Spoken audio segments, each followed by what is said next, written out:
Nakita ko.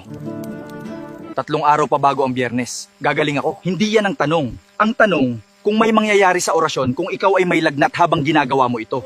Anong sagot ninyo? Wala akong sagot. Hindi ito nangyari noon. Hindi nagturo ang babaylan para dito. Ano ang kailangan natin? Mainit na sabaw, 2 beses sa isang araw. Mga dahon ng lagundi para sa lagnat, yun lang ang matatagpuan natin dito. Pahinga, hindi paglalakad. At 3 araw. Hindi kailangan. Kailangan. Maupo ka. Hayaan mo ako. Hayaan mo ako. Ikaw, umupo ka at uminom. Wala kang ibang trabaho ngayon.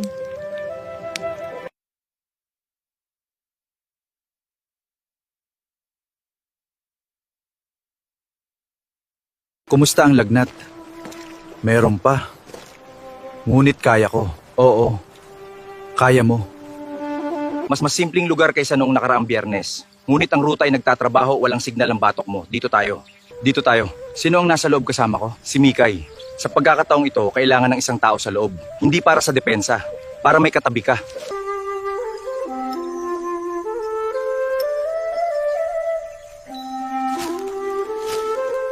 Andito lang ako. Hindi kita gagalawin. Dito lang. Salamat.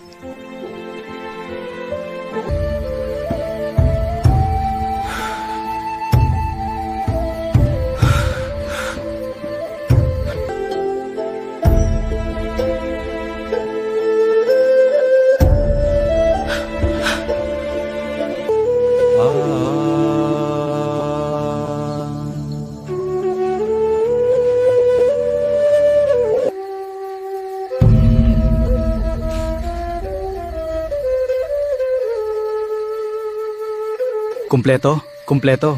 Mabuti. Doon ka muna. 4 na. 4. At mas malinaw kaysa ng 3. Paano ninyo nababasa yon? Maraming taon ng panonood. Sa isang tao lamang noon. Ngayon, sa kanya. Bukas, bagong ruta. Mas mataas na landas sa kaliwa. Mas malamig ngunit mas tahimik. Kaya naman ni Enteng ang mas malamig. Kung mababa pa ang lagnat niya bukas, ikaw ang magpapasya.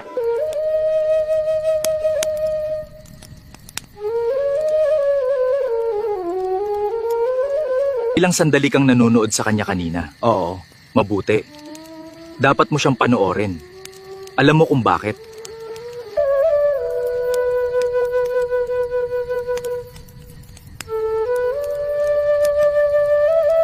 Bumaba na ang lagnat. Oo. Naramdaman ko. Maayos ka na.